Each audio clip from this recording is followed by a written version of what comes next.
गीता अध्याय 8 श्लोक 5। इस तरह से अध्ययन करते करते हम लोग गीता के अध्याय 5 पर आ गए हैं। इसमें भी श्री कृष्ण भगवान बता रहे हैं कि मनुष्य को कैसा होना चाहिए, अंत समय में क्या करना चाहिए। अर्जुन के प्रश्नों का वे उत्तर दे रहे हैं। अर्जुन प्रश्न कर रहे हैं तो श्री कृष्ण भगवान कहते हैं, उन्होंने प्रश्न किया था कि ब्रह्म क्या है, क्या था ना, तो उसका भी उत्तर दिया। जो भी प्रश्न करते हैं अर्जुन, वह सबका उत्तर दे रहे हैं। तो वह ये भी बता रहे हैं कि अंत काल में जो जिसको स्मरण करता है, जिसका जो भाव होता है, अगले जन्म में उसी का परिणाम होता है और उसकी मृत्यु जिस भाव से होती है उसी भाव को प्राप्त होता है। अब मान लीजिए मरते समय कृष्ण को कैसे आदमी याद करेगा भाई। दुनिया है, इतने जीवन में उसने अनुभव लिए हैं, कुछ भी याद आ सकता है। तो अंत काल में मनुष्य कैसे भगवान को ही याद करेगा कि वह भगवान को प्राप्त हो गए। इधर उधर की बातें उसे याद आएंगी। लेकिन श्री कृष्ण भगवान कहते हैं मनुष्य अपने कर्म के अनुसार भाव को प्राप्त होता है। जो जिंदगी भर जो कर्म करेगा वही ना याद होगा। जो जिंदगी भर भगवान का नाम जपेगा उसे अंतकाल में भगवान याद आएंगे और वह भगवान को याद करेगा और वह क्या होगा, भगवान को ही प्राप्त होगा। ये श्री कृष्ण भगवान कहते हैं कि ये गीता के अध्याय 8 का श्लोक 5वां है। अंतकाले च मामेव स्मन्मुक्त्वा कलेवरम यह प्रयाति स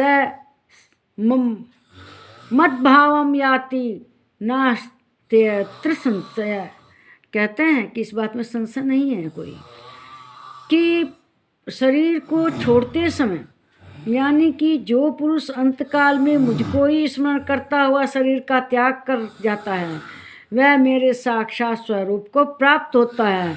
इसमें कोई संशय की बात नहीं, वह भगवान का ही रूप प्राप्त होता है। मतलब वो भी दिव्य भगवान की तरह हो जाता है। तो इसमें कोई तो ये अपने कर्मों का फल है। जिसने जिंदगी भर भगवान का स्मरण किया, अंत में वहीं उसी को न याद आएंगे भगवान। और जिसने दिन भर जिंदगी भर धन इकट्ठा करने में समय बिताया, तो अंत समय भी वो ये सोचेगा कि आए दादा हमारे धन की रक्षा कैसे होगी, मेरे धन की रक्षा कैसे होगी। यही सोचते सोचते उसके प्राण निकल जाएंगे और अगले जन्म में वो क्या करेगा, अपने धन की रक्षा करने के लिए सांप बन के उसके पास रहेगा बिल में, अपने धन की रक्षा करने के लिए। और जो भगवान के भजन में रहा, भगवान है, योगी है, ज्ञानी है, वह तो भगवान का स्मरण करते हुए अपने प्राण त्यागेगा, तो उसका अगला जन्म होगा ही नहीं। वह इस मृत्यु की जन्म के आवागमन से मुक्ति पाकर भगवान में ही विलीन हो जाएगा, भगवान का स्वरूप हो जाएगा, उसका आत्मा उसकी परमात्मा में मिल जाएगी। इस तरह से वह फिर पृथ्वी पर आवागमन से मुक्त हो जाएगा। तो ये श्री कृष्ण भगवान ने स्पष्ट कहा है कि जो अंत समय में शरीर को छोड़ते समय मुझे याद करता है, मेरा स्मरण करता है, वह मेरे भाव को प्राप्त होता है और इसमें कोई संशय की बात नहीं है।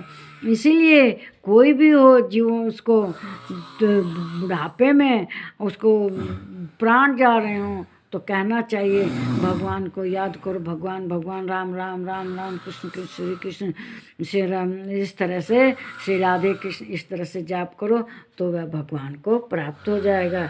इसमें कोई संशय की बात नहीं है।